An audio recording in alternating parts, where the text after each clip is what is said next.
पहले जरा सर, प्रवक्ता लोग आपको हमको इतने मिले, हम लोग रोजाना डिबेट करते हैं, आज सोचा व्यूअर्स को ही बताया जाए।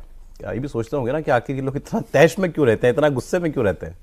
ये टीवी ने बना दिया है दरअसल। अच्छा। टीवी को क्या अच्छा लगता है, हर तरह के ट्रेंड चले। पहले स्पोक्स पर्सन पार्टियां नहीं देती थी, सब लोग अपने अपने जो है शिकारी की तरह मेरे गेस्ट कोऑर्डिनेटर लगे रहते थे कि ये अच्छा हम ढूंढते थे, इसको बुलाओ उसको बुलाओ। अब सिस्टम ऑर्गेनाइज हो गया है, अब पार्टी द्वारा कंट्रोल्ड है और पार्टी ही भेजती है कि किस चैनल में कौन कैसे एग्जैक्टली ये बात व्यूअर्स को नहीं पता होगी। आप सोचते होंगे ना कि अरे इस चैनल पर ये क्यों आ गया प्रवक्ता या ये क्यों नहीं है। आजकल ये पार्टियों ने तय कर लिया कि हम भेजेंगे आपके यहां पर, आप हमको बताइए कि आपको कितने बजे कोई प्रवक्ता चाहिए, हम डिसाइड करके देंगे।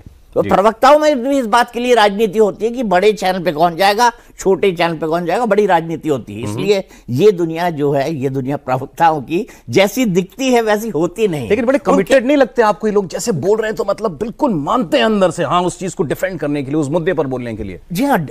या आपको लगता है कभी कभी बस वो उनका काम है, बस काम की तरह करते हैं?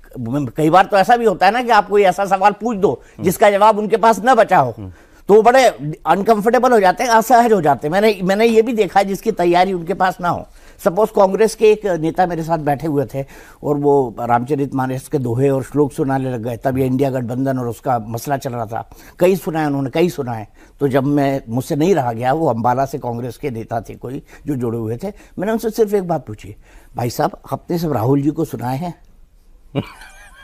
तो उनका जवाब था नहीं सुना है। दीदी को एक बार बोला था, दीदी को बोला था। तो मैं बता रहा हूं, ये किया भी जाता है, ये करवाया भी जाता है, और जो दिखता है वही बिकता है। इसीलिए प्रवक्ता, अरे एक बात तो आजकल बड़े खराब हालत सिचुएशन हो गई है। मतलब ये प्रवक्ता जब आते हैं अपने प्रोग्राम्स में आते हैं और कहीं आमना सामना पर्सनली दोनों बैठे हो, तो कई बार दिखता है कि यार हाँ एक दूसरे को लेकर के कुछ ऑकवर्ड है। लेकिन पहले नहीं होता था ऐसा। पहले प्रोग्राम में बात की, चलिए हॉट टॉक भी हो गई, उसके बाद हाथ मिला लिया, ठीक हो गया, ओके हाय हेलो कैसे हो। लेकिन सौरभ इसमें हाल फिलहाल में बड़ा कटुता सी आ गई है कुछ केसेस को लेकर। अन्यथा रियलिटी ज्यादातर केस की ये रहती है कि पार्टी के प्रवक्ताओं में आपस में, एक पार्टी के लोगों के बीच आपस में जो मित्रता या शत्रुता होती है, उसमें मित्रता का भाव कम होता है, शत्रुता का भाव ज्यादा। एक पार्टी के प्रवक्ताओं के अंदर की बात कर, एक पार्टी के प्रवक्ताओं के अंदर मैं बात कर रहा था, जैसे बीजेपी कांग्रेस। मैं वही कह रहा हूं कि बीजेपी वर्सेस कांग्रेस जो आप देख रहे हैं, कुछ केसेस में बहुत ज्यादा कटुता होती है। उदाहरण के तौर पे जैसे देख लें कि कुछ वैसे प्रवक्ता हैं जो कि बहुत ज्यादा एग्रेसिव रहते हैं, सामने वाले के लिए पर्सनल कमेंट कर देते हैं, उनमें तो कटुता होगी।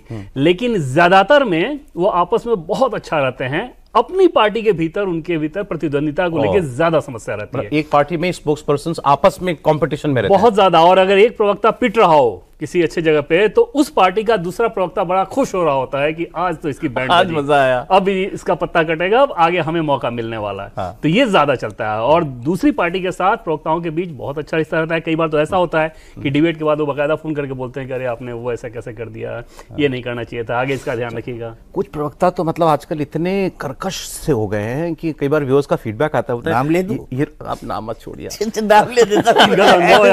देखिए मैं तो सेमी रिटायरमेंट मोड में आ चुका हूं। मैं तो रिटायर्ड नहीं हूं ना, मुझे तो फेस करना पड़ेगा। नहीं, लेकिन लोग पूछते हैं क्या ये लोग घर में भी ऐसी बात करते होंगे? क्या ये ऐसी बात करते हैं हमेशा? स्त्रीलिंग में भी बोलिए। हाँ बिल्कुल, मैंने इसलिए कहा स्त्रीलिंग पुल्लिंग दोनों कि ऐसी बात करते हैं क्या हमेशा? नहीं, बच जाता है, एक मेंटालिटी बच जाती है। आप एक चीज सोचते रहते हैं, उसी में अपने दिमाग को घुमाते रहते हैं, चलाते रहते हैं,